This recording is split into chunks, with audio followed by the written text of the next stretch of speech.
Começa agora Cruzamentos Literários, uma parceria entre o Instituto Camões, a Fundação Gulbenkian e a Associação Oceanos, que integra a programação cultural da Presidência Portuguesa do Conselho da União Europeia.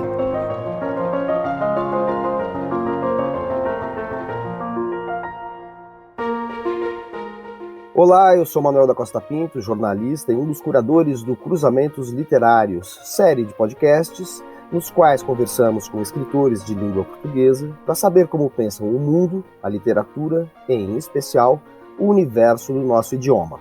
Na edição de hoje, recebemos o poeta cabo-verdiano José Luís Tavares, autor de mais de 10 livros, vários deles premiados em seu país natal, no Brasil e em Portugal. Caso de uma de suas obras mais recentes, Instruções para Uso Posterior ao Naufrágio, que recebeu em 2018 o prêmio Vasco Graça Moura da Imprensa Nacional, Casa da Moeda de Portugal.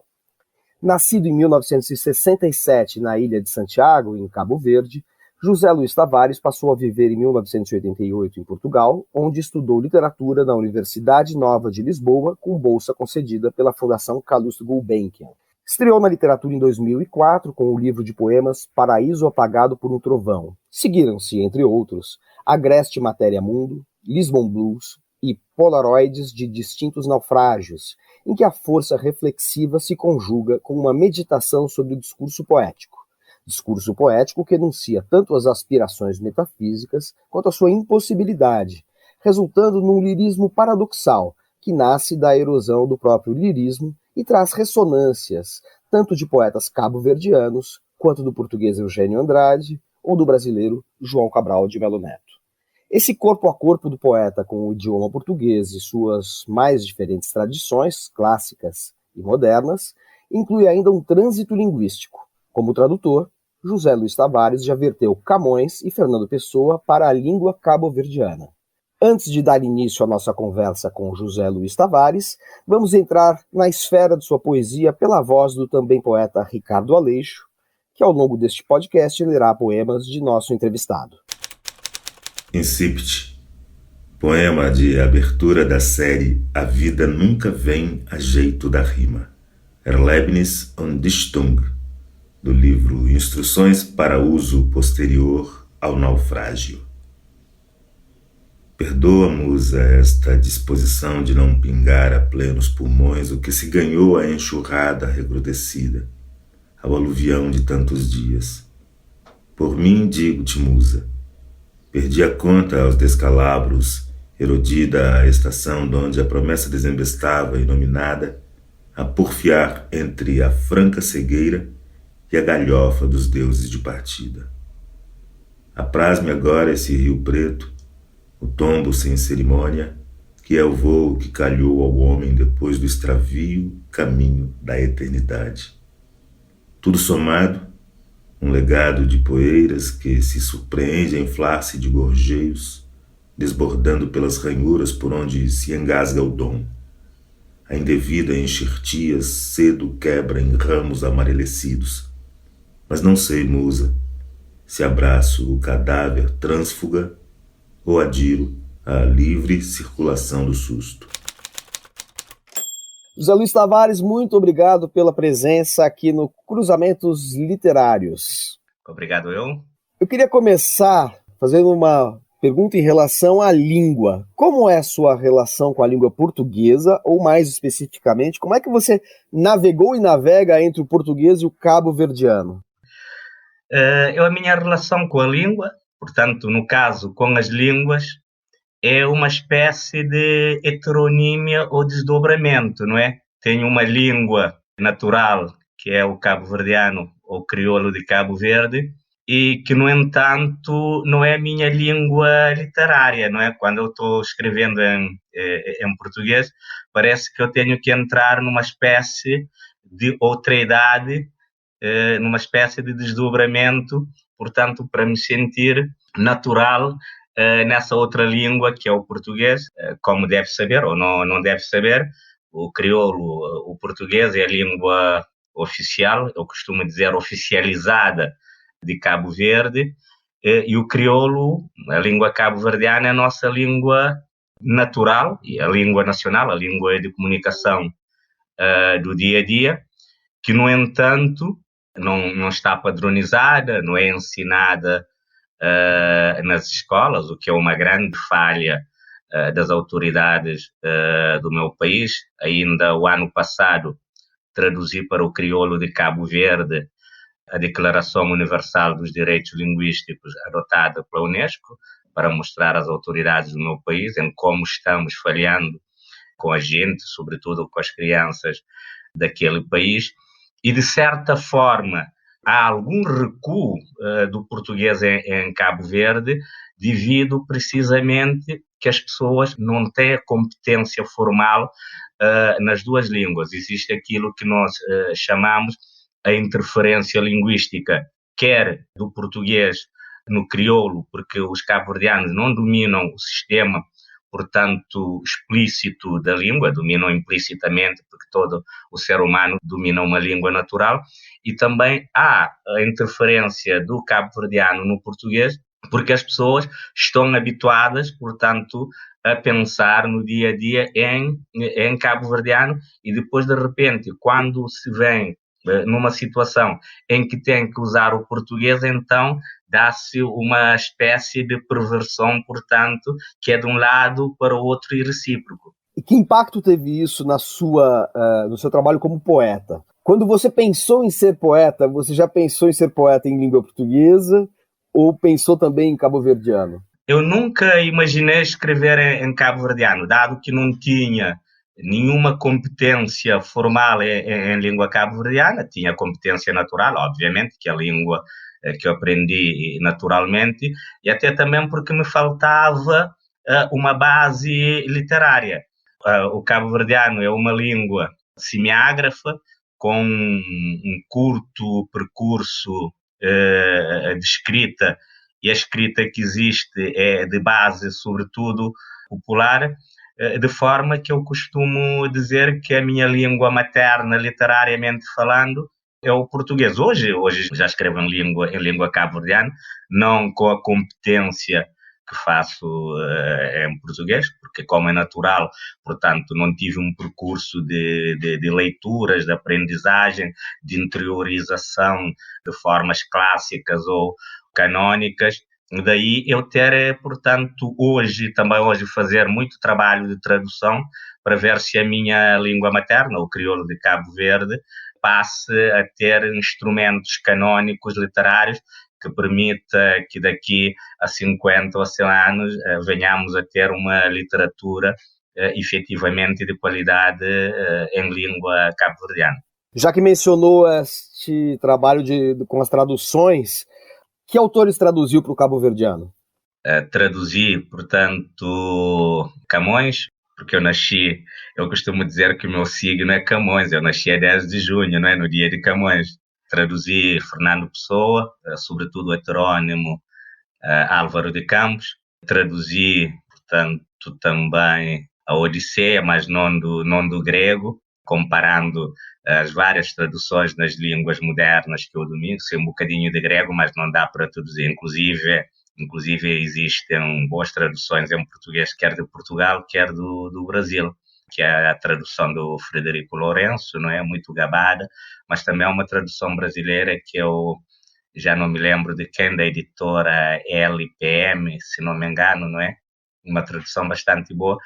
E fiz traduções do francês, do espanhol, de outras línguas, sobretudo a tradução do Camões, que foi um trabalho que eu fiz durante 15 anos. Eu tive que aprender a escrever sonetos, porque eu não dominava sonetos, lendo Camões, lendo outros clássicos em português, e até clássicos modernos, como o fabuloso Glauco Matoso, e então fiz esse trabalho traduzindo os sonetos do Camões, que foi publicado há pouco mais de um ano, e esse trabalho da tradução dos sonetos do Camões foi um trabalho muito gratificante, porque a língua cabo-verdiana, embora não tenha um grande percurso de escrita, é tão plástica que permitiu, por exemplo, num único soneto, fazer 10 versões. A versão que eu considero poeticamente mais plástica está no corpo principal do livro, e na parte final vem as outras versões, porque achei que seria um desperdício ter apenas uma única versão de um soneto que pode ter 10 versões. Peço então que você leia para nós um desses sonetos de Camões em português e na tradução para o cabo-verdiano. Soneto Mudam-se os tempos, mudam-se as vontades, de Luís de Camões, em português. Mudam-se os tempos, mudam-se as vontades, muda-se o ser, muda-se a confiança. Todo o mundo é feito de mudança, tomando sempre novas qualidades. Continuamente vemos novidades, diferentes em tudo da esperança. Do mal ficam as mágoas na lembrança, e do bem, se algum houve, as saudades. O tempo cobre o chão de verde manto, que já coberto foi de neve fria, e a mim converte em choro doce canto, e afora este mudar-se cada dia, outra mudança faz de mor espanto, que já não se muda como se ia. Te muda tempo, te muda vontade, em língua cabo-verdiana. Te muda tempo, te muda vontade, te muda ser, te muda confiança. Todo o mundo é feito de mudança, te toma sempre novos qualidade. Se nunca para no teu olho a novidade, diferente na tudo de esperança. Mágoa de mal te fica na lembrança, e de bem se existe algum, te fica saudade. Tempo te põe verde na chonja stara, ele que neve frio já cobriva para todo canto, e na mim, ele te vira choro que ele que encantava com doçura, e trando es muda sem para, outro mudança te acontece com mais espanto, que já que te mudado, se me acostumava. Muito obrigado pela leitura, José Luís Tavares. Antes de ler esse soneto de Camões em português e em cabo-verdiano, você comentava que Camões apresenta dificuldades de tradução que geraram várias versões de um mesmo poema. E esse tipo de dificuldade e variações possíveis você também encontrou com o Fernando Pessoa? Ou Álvaro de Campos, no caso?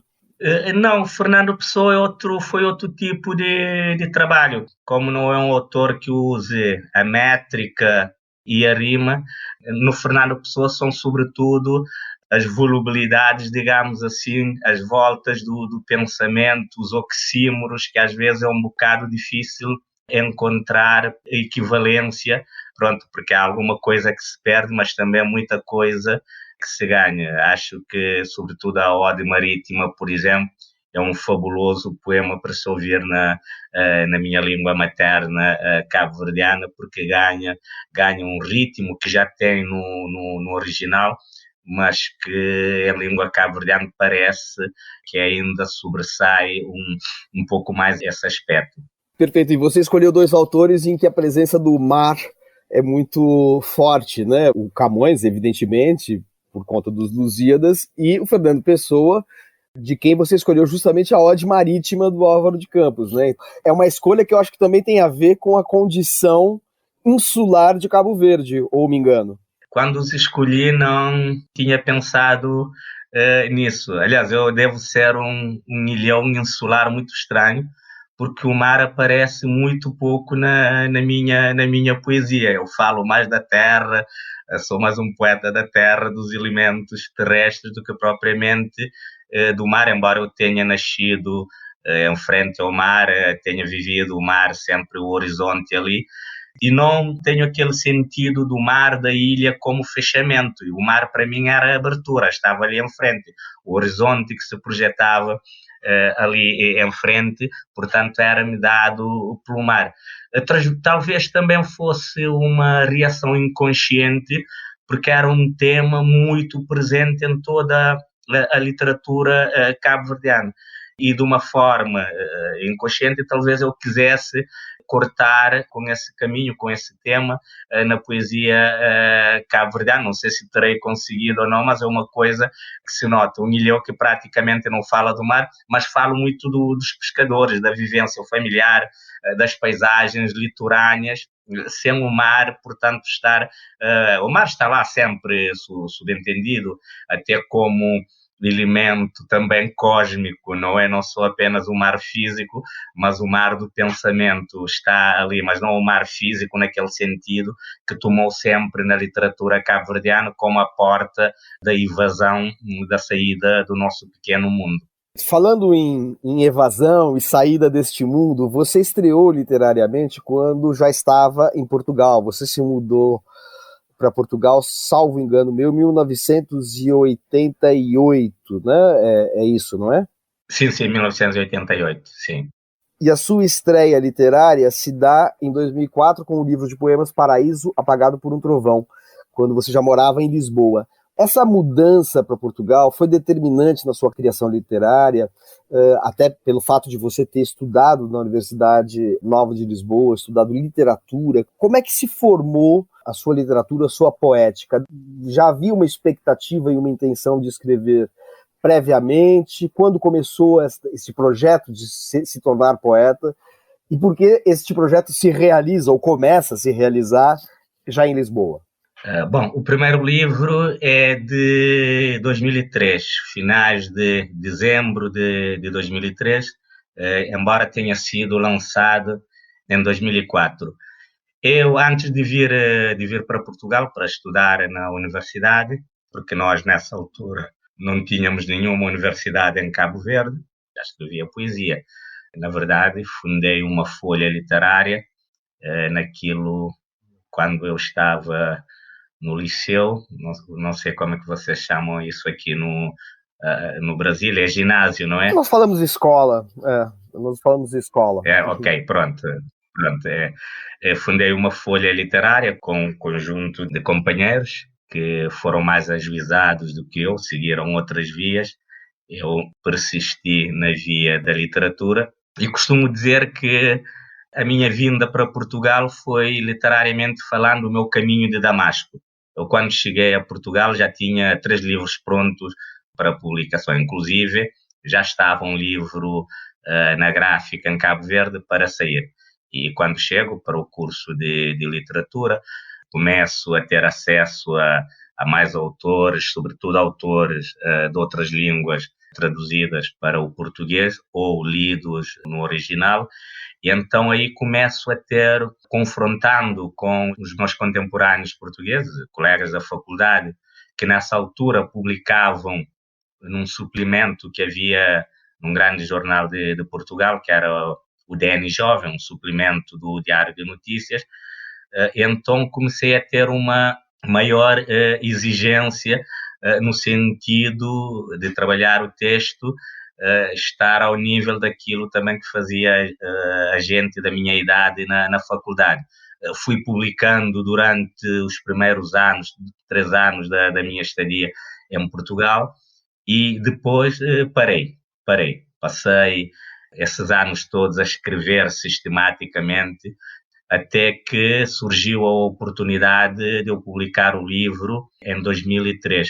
Portanto, a minha vinda para Portugal pôs-me em confronto não só com a tradição da língua portuguesa, como também com tradições de outra língua e com colegas da mesma idade que estavam produzindo nessa altura.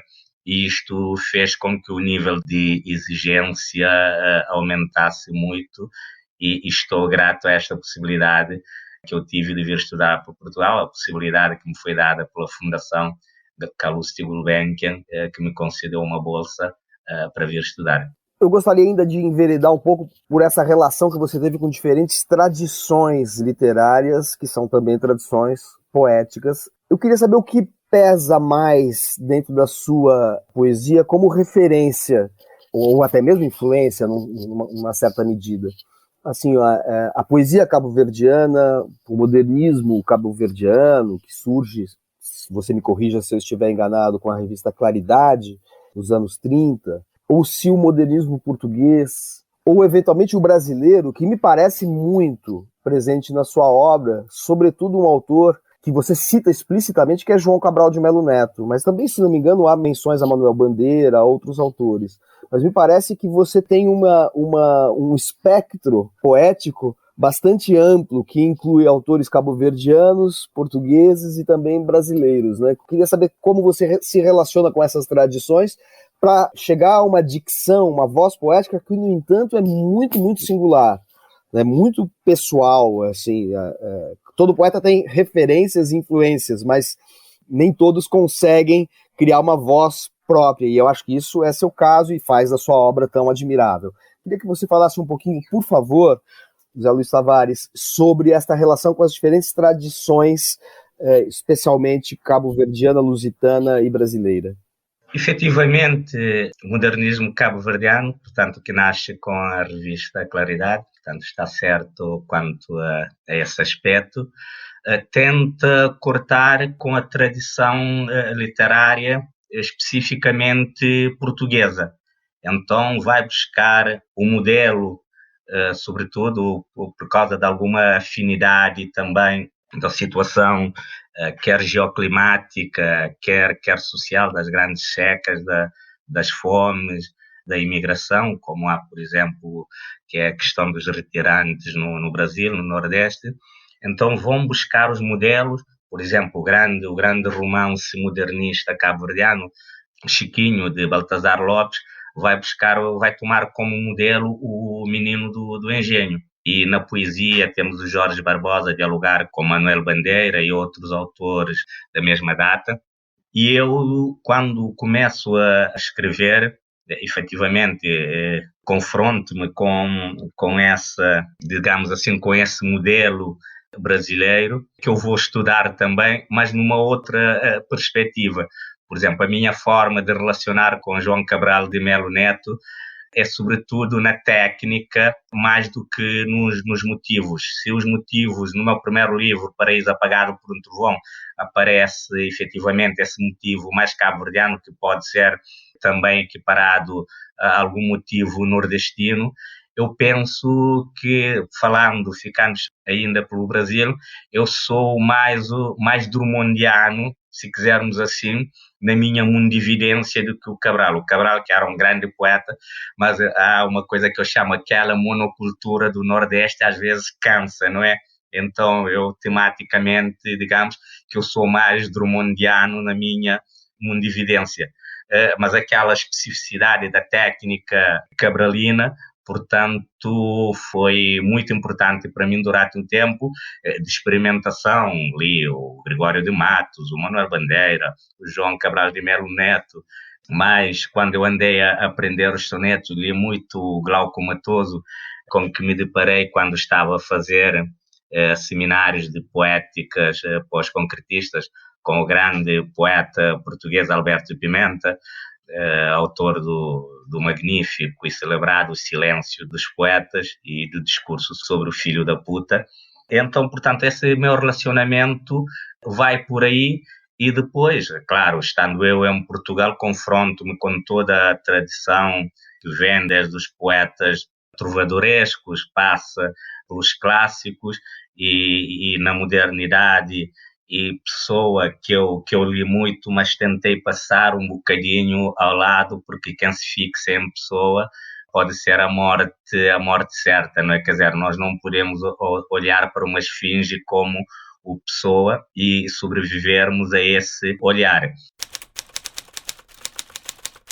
Fado do Desassossego 1, poema do livro Arder a Vida Inteira.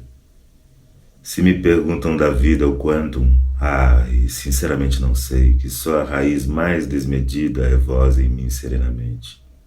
Segredo quente, urdido na hora, um fôlego me basta para ser gente. Ao invés do que finge demora, todo eu sou vaga de repente. Se me perguntam do que sou feito, bafo basáltico, punho na voz e arreganhado só por defeito quando me movem as duras mós. Só comigo mesmo sou lípido espanto, leite ordenhado de tetas plenas, alto sabor de sal e verbenas, destilação da pura flor do acalanto. Talvez o outro de mim seja a verdade que não alcanço. O que, porém, verdadeiramente desconheço é este rosto e esta idade que me lembram um outro alguém, absurdamente. Mas eu saio também da língua. Eu era estudante de literaturas francesas, li muito o Rimbaud, obviamente, o Baudelaire, o Francis Ponge também, que é uma das referências do João Cabral de Melo Neto, o Raymond Queneau, o René Char, muito dessa gente, a poesia de língua inglesa. Por exemplo, o grande autor que me mostra o caminho para eu escrever aquele meu primeiro livro, O Paraíso Apagado por um Trovão, que me faz voltar a Cabo Verde, porque eu queria cortar com aquilo tudo, pelo menos da forma como a matéria especificamente cabo-verdiana era tratada na nossa literatura. De repente eu encontro o Shemusine, o prémio Nobel irlandês, e eu digo assim para mim, se este homem é capaz de escrever assim sobre a Irlanda, eu vou ter que inventar de encontrar um modo também para fazê-lo em relação ao meu país. Aliás, a poesia irlandesa para mim é uma coisa, a Irlanda, literariamente falando, quer dizer, é uma espécie de um milagre. Como é que um país pequeno produz escritores de tanta valia? Por exemplo, o Oden também foi para mim uma referência importante, mas fugindo, embora ter lido fugindo a uma certa tradição norte-americana e inglesa, por exemplo, que é encarnada, que aqui em Portugal hoje é dominante e parece-me também ser dominante no Brasil.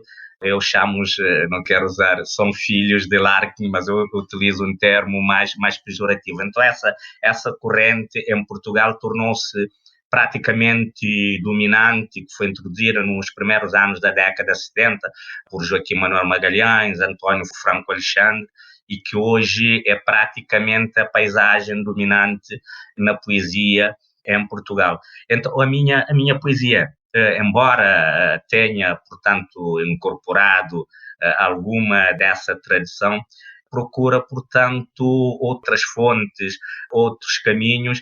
Portanto, digamos que é uma poesia de confluência, não é? Não de influência, mas de confluência, uma poesia mais eclética, que bebe em todas as fontes para tentar encontrar o seu próprio lugar no grande espaço da poesia escrita em língua portuguesa. A sua bênção, seu Drummond. Poema do livro Instruções para uso posterior ao naufrágio.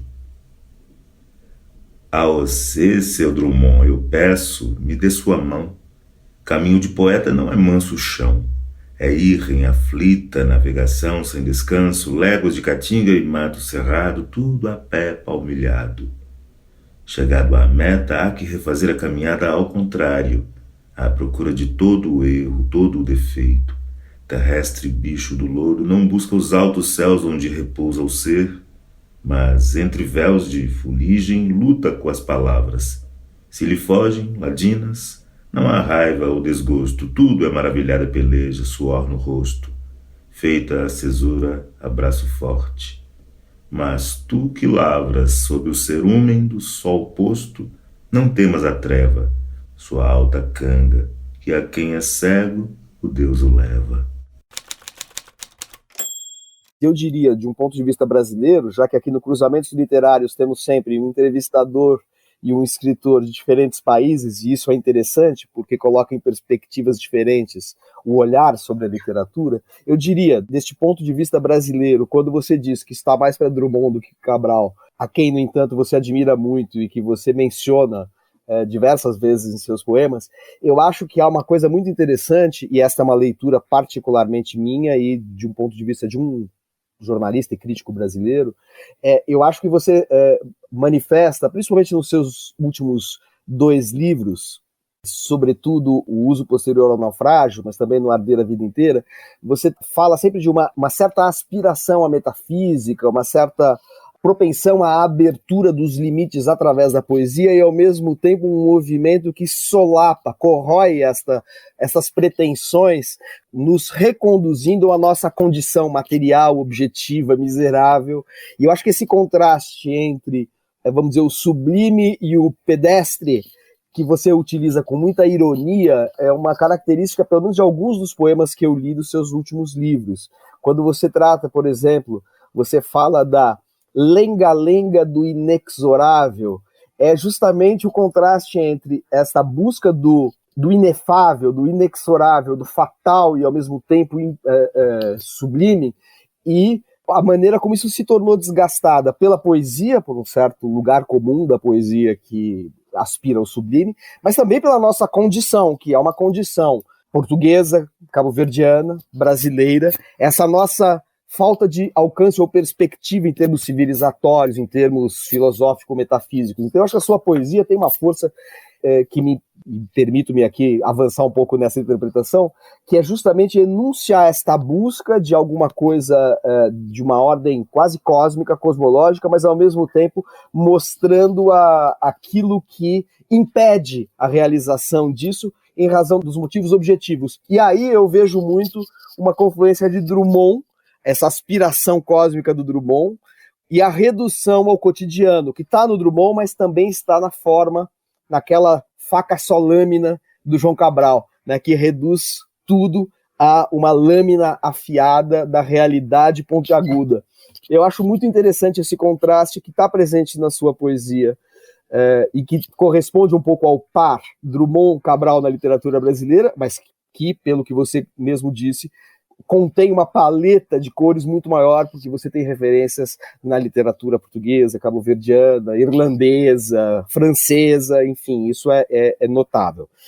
Desculpe ter me estendido um pouco demais, mas... Não, muito bem apanhado, muito bem apanhado.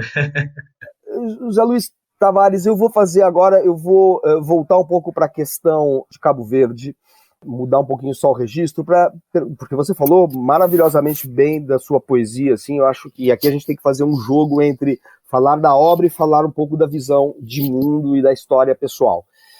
A pergunta é, você faz parte de uma geração que cresceu e amadureceu no período pós-salazarista, mas o salazarismo marcou a história de Cabo Verde, em especial Tarrafal, a vila em que você nasceu, não é isso? Como é que Cabo Verde se faz presente na sua poesia? Efetivamente, eu nasci no Tarrafal, ao pé do campo de concentração que foi inaugurado em 1936, portanto, para onde eram enviados os presos políticos que se opunham ao regime ditatorial salazarista que vigorava em Portugal. E numa fase já mais tardia, nos anos 60, serviu também de prisão política para os nacionalistas das ex-colónias portuguesas, que depois eram encarcerados aí no Tarrafal.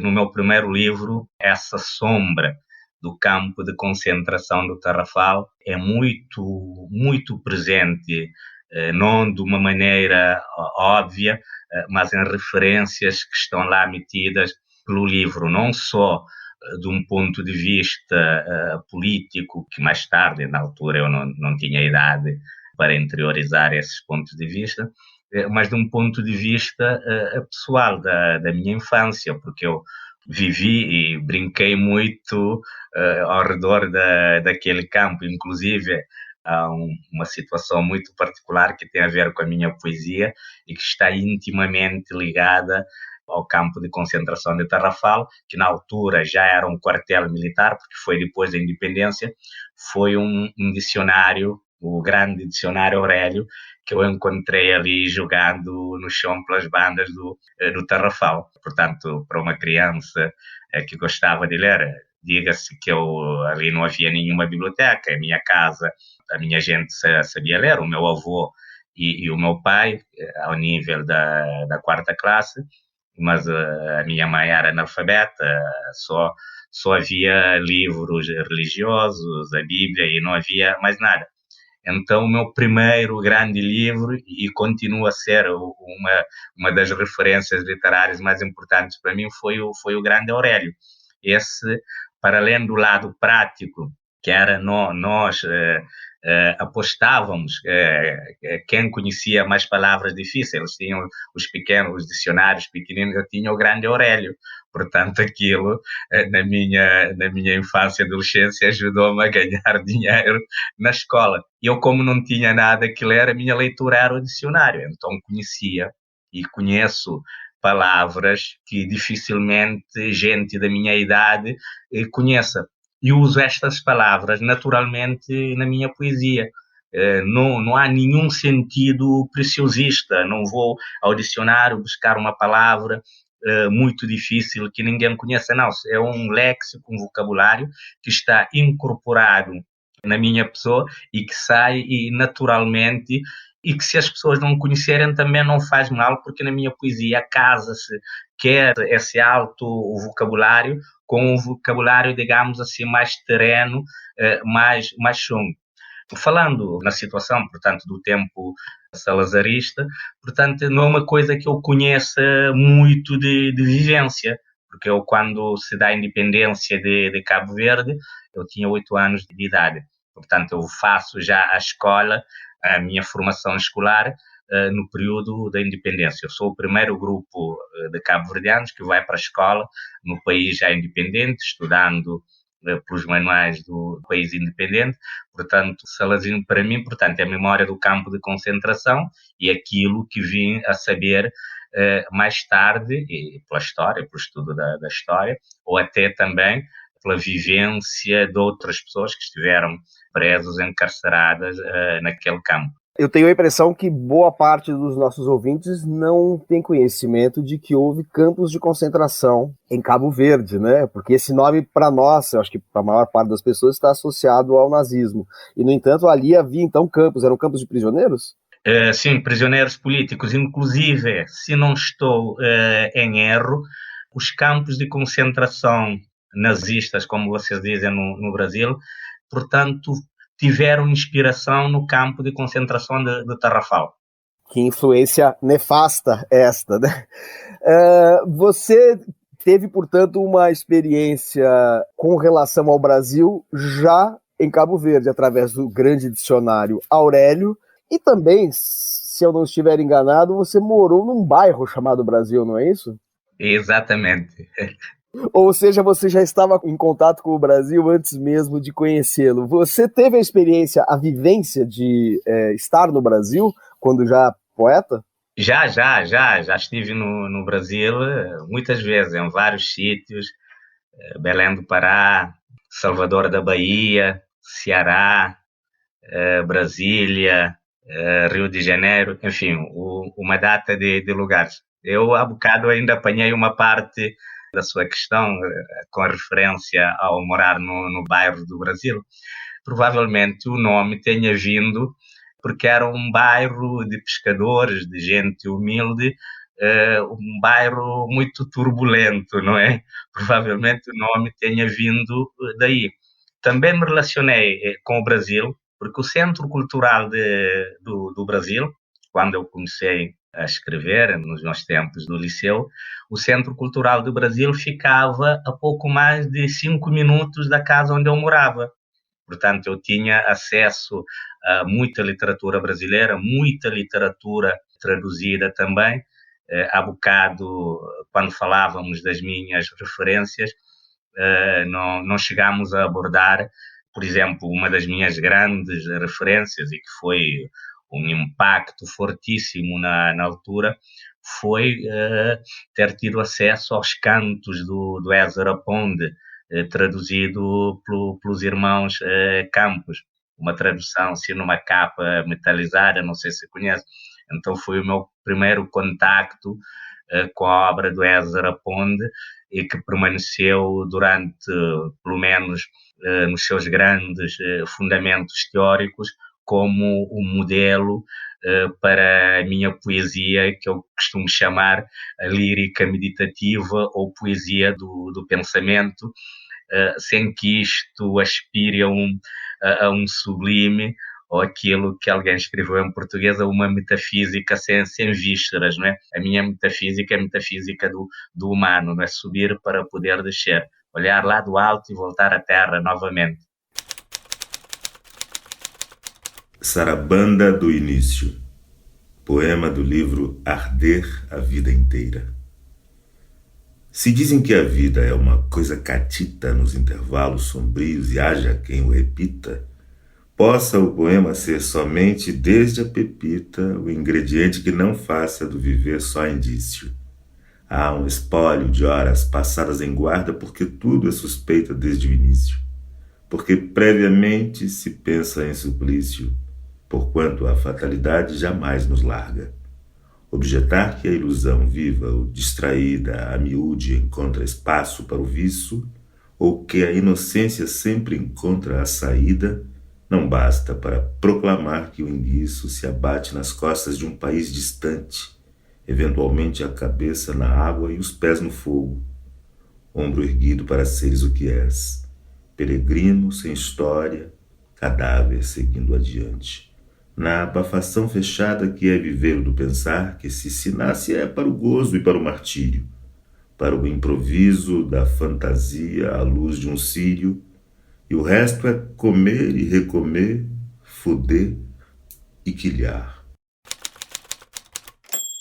Já que você falou dessa lírica presente na sua obra, eu queria que você falasse também sobre uma outra vertente possível e presente na sua literatura, na sua poética, que é a da música. Você tem um livro, que é o Arder a Vida Inteira, que é todo estruturado em torno do fado e de outras canções, a sarabanda, a marcha, a toada, né, que não é exatamente um gênero musical, mas é um termo que indica uma rítmica. Eu queria saber como se dá essa relação com a música e, nesse caso, aí, com essa tradição do fado português, que é uma relação que me parece, em grande parte, irônica. Me parece que você faz com o fado um pouco o que o Glauco Matoso faz com os sonetos na literatura brasileira. Ou seja, se apropria de uma forma tradicional e com uma métrica específica, mas dotando esta métrica e esse gênero tradicional, que no caso do fado é uma música, um gênero musical, dotando este gênero de uma função crítica, irônica, em relação à realidade contemporânea. Como é que nasce essa sua relação com a música portuguesa, com o falar do fado? Bom, a minha relação com a música é sobretudo de uma grande frustração, não é? Que eu gostava de saber alguma coisa de música, ou tocar, ou cantar.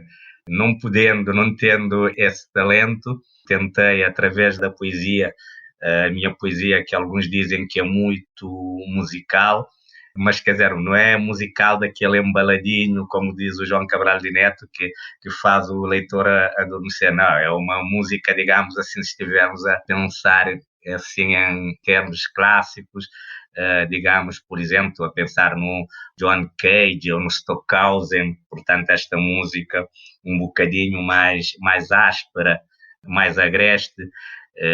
Devo dizer que, por exemplo, os concertos do Béla Bartók são uma grande referência, sobretudo na composição poética, como o Béla Bartók vai buscar as canções húngaras, das planícies húngaras, e passa e transforma aquilo em grande música clássica. Então eu também tento fazer isto na minha poesia, ir buscar os temas, como diz o Glauco Matoso, os chulepentos, né?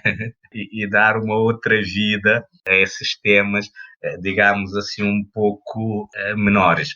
E outro aspecto da minha poesia relacionado com a música é o trabalho do ritmo. Por exemplo, eu escrevo soneto, mas não me guio pela métrica do metrónomo, aquela métrica clássica que eu conheço, mas não me interessa. Interessa-me, sobretudo, o ritmo do poema. E então, quando escrevo o poema, eu tenho que lê-lo em voz alta, ouvir o ritmo, e se ele for um ritmo muito corridinho, assim, embalador, então tenho que procurar ali cavar um pequeno abismo, uma cova, o tropeço, como o João Cabral de Melo costuma dizer, para o leitor não adormecer. É uma música, portanto, que ajuda a manter-se acordado e não adormecido. Em relação ao fado, o fado, eu quando cheguei a Lisboa, não tinha ouvido muito poucos fados. É uma música que me encantou, embora eu não goste muito da poesia do fado. Muito sentimental, muito ligada, digamos assim, à estúrdia Este lado da Astúria eu gosto, mas muito ligado à perda amorosa, e o coração é uma coisa que nos cansa, não é? Eu prefiro outras vísceras, como diria o João Cabral de Melo Neto. E então foi uma forma de tentar deixar em testemunho a minha relação com o fado e também com a cidade de Lisboa, que digamos é a minha cidade, que eu não tenho outra, né? Eu tenho 53 anos, vivo há 33 anos aqui, portanto tenho muito mais anos de Lisboa do que do meu próprio país. Então o fado é uma coisa sempre presente, quer no ritmo da cidade, quer no próprio olhar também que eu tenho sobre a cidade, sem que isso, portanto, amoleça os versos que depois falam dessa música, porque há ali uma relação, digamos, irónica, sarcástica. Eu acho que se alguém tentar cantar aqueles poemas terá alguma dificuldade, penso eu, ou não terá, porque a Amália já conseguiu, já cantou Camões, já cantou os grandes poetas clássicos portugueses, mas não é fado no sentido tradicional do termo, até porque aquela métrica que eu uso é uma métrica, por exemplo, muito dissonante. Lembra-me um dito do filósofo alemão Theodor Adorno, que ele diz que a dissonância é a verdade da harmonia. Portanto, se alguém quiser procurar alguma coisa de música na minha poesia, é o efeito de dissonância. Perfeito, perfeito. Mudando um pouquinho a direção da nossa conversa, José Luiz, você se mudou para Portugal no final dos anos 80 e foi justamente no momento que Portugal começava a entrar, vamos dizer assim, no concerto europeu. Portugal passou a se integrar e aprofundou essa integração com a Europa a partir deste momento. Como é que você vê a condição da literatura em língua portuguesa desta perspectiva? Apesar de Portugal pertencer à União Europeia e ter dois nomes que avultam quando se fala da literatura portuguesa, significativamente dois poetas, Fernando Pessoa, mais presente, não é? E Camões, também alguns prosadores, como Lobo Antunes ou José Saramago, que foi Prémio Nobel da Literatura. A literatura portuguesa, ou as literaturas em língua portuguesa, apesar do colosso que é o Brasil, continua a ser uma literatura, digamos assim, um pouco periférica. Aliás, hoje quem não escreve em inglês, portanto, está na periferia do mundo. Portanto, nesse sentido, se calhar já não há centros, não é? Há um descentramento e muito daquilo que era o centro, portanto, veio para a periferia.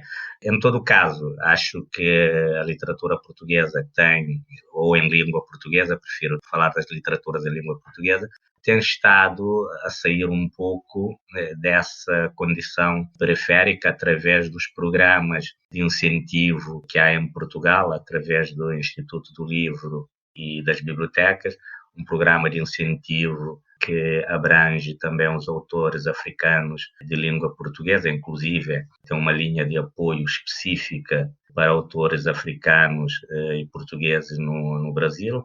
Havia uma coleção onde eu publiquei a minha primeira obra, que era a coleção Ponte Velha, de uma editora Escrituras, que parece-me que já não existe essa editora, uma coleção que era fundada pelo Carlos Nejar do Brasil, e António Osório de Portugal. Esses programas são muito importantes, não vão resolver o problema da periferia da literatura, até da periferia da literatura em relação hoje, portanto, às outras áreas, digamos assim. Portanto, a literatura perdeu alguma centralidade e não sei se o seu charme não estará também aí nessa condição quase invisível no concerto dos saberes do mundo moderno.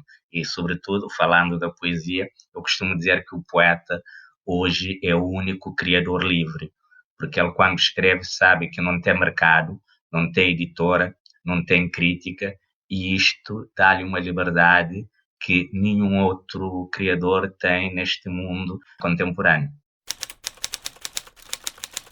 O Rio quando Antilira, poema do livro Lisbon Blues. O rio explode, quando as mãos dos anjos vêm varrer a névoa. Ungido primeiro da tristeza, escurece-lhe a voz nas locas onde canta o pez. Escuto-lhe os decibéis da ira quando por uma tarde navegável solta seu manancial de gritos. Já não é essa mansidão que ronronam os líricos, mas um aguilhão saltando às têmporas. Mar e margem amparam o fragor que leva o desalinho às vísceras. Na máquina do poema é lenta a combustão que devolve o tejo ao afago que tantas metáforas sussurrou aos zelosos funcionários da musa. Não há, porém, métrica que cinja a voz de um rio quando suspira nas entranhas, avivando um passado que é cisco na memória. José Luiz Tavares, eu queria fazer uma pergunta agora sobre a questão pós-colonial, que me parece ser bem diferente nos países africanos e no Brasil, né? A nossa independência se deu muito antes de Cabo Verde, Angola, Moçambique, e, portanto, a nossa vivência e a nossa relação com a metrópole portuguesa teve conotações diferentes. Mas gostaria de perguntar, já que você conhece o Brasil e é um cabo-verdiano radicado em Portugal e seguramente conhece outros países africanos de língua portuguesa, se você vê paralelos ou se você vê mais paralelos, mais coincidências ou mais divergências na forma como o Brasil e os países africanos viveram assim a sua mestiçagem, vamos dizer assim, a sua confluência civilizatória. Porque Cabo Verde, inclusive, quando foi ocupada pelos portugueses, salvo engano meu, era desabitada, diferentemente de Angola e Moçambique. Então há uma série de singularidades nos diferentes países, mas eu gostaria, já que Brasil compõe um extrato, aí, um espaço continental da língua portuguesa, queria que você, por favor, falasse um pouco do contraste que existe entre a composição étnico e social e cultural dos países de língua portuguesa da África e o Brasil, por favor. Eu lembro-me que quando irrompeu o modernismo literário em Cabo Verde, também um dos sustentáculos teóricos para explicar a especificidade cabo-verdiana, portanto, eram as teorias do Gilberto Freire.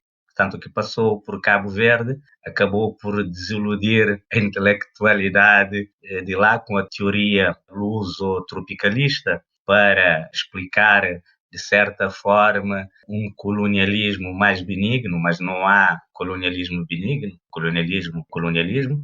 Cabo Verde viveu muito, portanto, tudo aquilo que é a identidade cabo-verdiana e que se reflete na literatura é marcada profundamente pelas crises cíclicas de seca, pelas grandes mortandades que aconteceram em Cabo Verde, pela imigração forçada para as roças de São Tomé, uma espécie de escravatura moderna que ainda hoje é uma coisa muito traumática na memória dos cabo-verdianos.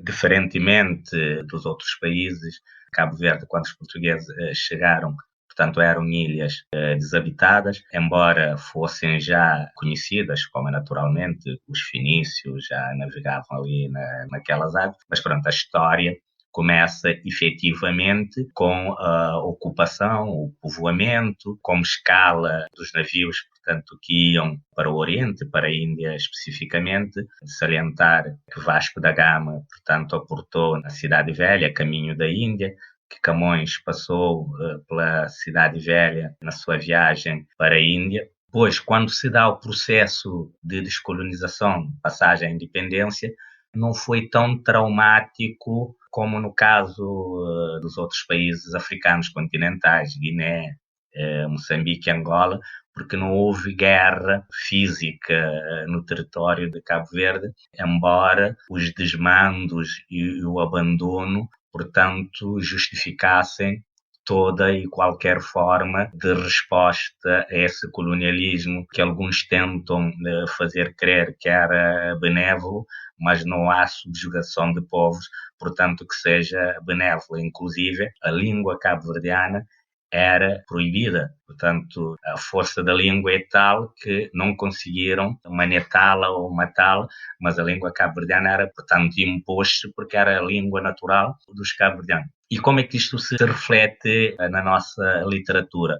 Por exemplo, em Cabo Verde nós não temos uma literatura que fale da guerra, porque a guerra não aconteceu, como eu disse há bocado, no território físico de Cabo Verde, mas ela aconteceu na Guiné, que também, enfim, tem uma literatura pouco expressiva, mas está muito presente na literatura moçambicana e angolana, portanto, que foram também uns palcos dos grandes embates e de alguns massacres que penso que Portugal deveria responder por eles no presente, sobretudo no momento em que há o aparecimento de um grande partido racista e xenófobo em Portugal, que tenta fazer crer que isto, portanto, é uma pátria só de brancos. Isto é uma pátria de todos aqueles que vivem aqui, que trabalham, que já nasceram cá ou que vieram, que têm a nacionalidade portuguesa ou não a têm, mas, portanto, cumprem os seus deveres e fazem a sua vida aqui. E o aparecimento desse partido xenófobo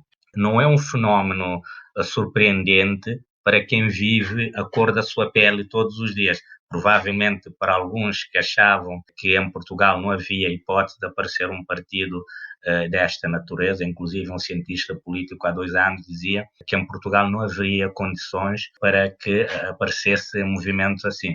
E esses movimentos, portanto, estão na mão de cima neste momento, portanto, como nos fascismos nos anos 20 e 30 na Europa. Portanto, estes movimentos com os novos meios tecnológicos, com o mundo de deserdados que a tecnologia e os poderes criaram, portanto, têm hoje campo fértil para prosperarem, e cabe aos poderes, também ao poder, à literatura, tentar responder de uma forma vigorosa, portanto, a todo esse movimento de negação do mais básico do ser humano, que é o seu direito à sua existência, o direito à sua vida e o direito à segurança. Que África você encontrou no Brasil?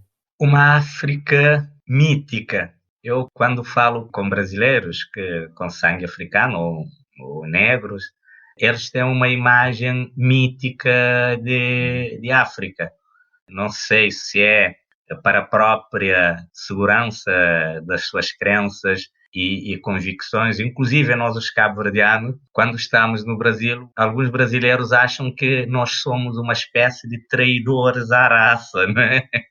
Porque eles não entendem muito bem a idiosincrasia do cabo-verdiano, essa mestiçagem que nasce de um cruzamento forçado. Por exemplo, nas universidades brasileiras há um africanismo puro e duro, importado, se calhar, das universidades americanas, que eu entendo que na circunstância do Brasil, se calhar, responde às suas necessidades teóricas ou até vivenciais, mas que o cabo-verdiano, sendo um híbrido, às vezes tem alguma dificuldade vivencial, não teórica, teoricamente entendemos, é entender esse posicionamento. Zé Luiz Tavares, muito obrigado, pela conversa, foi ótimo. Obrigado, eu. Com isso, encerramos nossa conversa com o poeta cabo-verdiano José Luiz Tavares, a quem agradecemos pela participação nesta edição da série Cruzamentos Literários.